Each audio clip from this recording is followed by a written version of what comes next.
The Democrats have gone all in on Adam Schiff's ability to prove there was a deal, a quid pro quo, or a bribe that took place during a routine call from President Trump in the Oval Office to the Ukrainian president. A call to a world leader is a very routine occurrence for any United States president.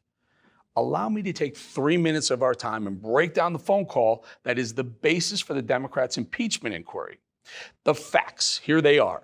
July 25th of this year, a call between President Trump and the Ukrainian President Zelensky did happen. Both presidents have stated there was no deal made, no quid pro quo, no bribe made or offered for military aid, period. Schiff lost his cool and proceeded anyway. He needed a Hail Mary, so he brings in witness after witness. Some actually were on the July 25th call as protocol. Other witnesses heard about the call, also known as witnesses with only hearsay evidence. You can immediately toss out the hearsay witnesses right now. They wouldn't last a minute in Judge Judy's courtroom, nor should they be on Capitol Hill deciding the fate of our president and the reputation of the United States abroad. Taylor out, Sondland out, Fiona Hill out. Now let's go to the actual witnesses, the people who heard it. Lieutenant Colonel Vindman, Tim Morrison, Jennifer Williams, and Secretary of State Mike Pompeo. After intense questioning, both Vindman, Williams, and Morrison admitted they didn't think they were witnesses to a crime. Take a listen to this. Did Ukraine open an investigation into the Bidens, Mr. Morrison? Not to my knowledge, ma'am. Ambassador Volker? Not to my knowledge either. Did either of you ever have any evidence of quid pro quo? Mr. Morrison? No, ma'am. Ambassador Volker? I did not. Any evidence of bribery? No, ma'am. No, ma'am. Any evidence of treason? No, ma'am. No evidence of treason. Remember, to impeach a president, an actual crime has to be committed. Vindman and Sondland out. Again, the facts. Secretary of State Pompeo was on the call. Remember when I asked him about that call? It's what I do all day. Literally. Yeah. The task of diplomats is to work with other countries to achieve things that are in the best interests of America. And sometimes America has to make commitments. They will do something so that you can get what it is you need. And I've watched this president. We need to make sure we give our leaders, whether it's this president, the next one, or those before him, give them all the space they need to engage in activity that benefits the United States of America. And if that means calling out corruption in a particular country and asking them to clean that up, that seems more than appropriate to me.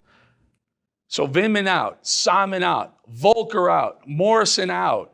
That leaves the whistleblower. Turns out the whistleblower is a hearsay witness also. Bye-bye.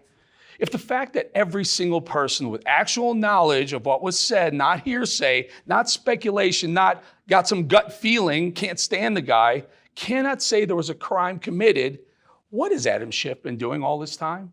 Remember, he had to know exactly what he had. He questioned every one of these witnesses behind closed doors before the big TV inquiry even began. So he knew exactly what they were going to say. If all that isn't enough, think about this for a second. Schiff and the Democrats want you to suspend common sense and the law and conclude a deal happened anyway. Sorry to burst your bubble, Schiff. Biden was never actually investigated, and the Ukrainians got their military aid. Again, this call happened just a few months ago. The Ukrainians got the aid. No deal was ever struck. Therefore, no crime was committed. Full stop. Game over.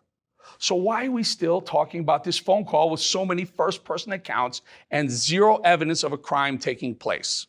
As I stated in a monologue a couple of weeks ago right here, this circus was never about impeaching President Trump. The facts were never there. They had no case. Schiff had to know that. The purpose of the hearings, therefore, I believe, simply stated, was to create a venue to feed these representatives' insatiable thirst for the spotlight, the limelight, for TV airtime. Now you know why I have such distaste for these people? Congress, Schiff, Democrats, you should all be embarrassed. You've wasted way too much of our time and our hard-earned tax dollars and our money. I got an idea, Congressman. How about you go out and get a real job, pick up a shovel, drive a truck, serve a beer, teach a class, sell a pair of shoes, fight a fire, or walk into a dark house with a perp inside, not knowing how much firepower you're about to come face to face with. Those are real American jobs. How about you do the job we pay you for. Represent us. Make American life better, safer, more prosperous. That too much to ask?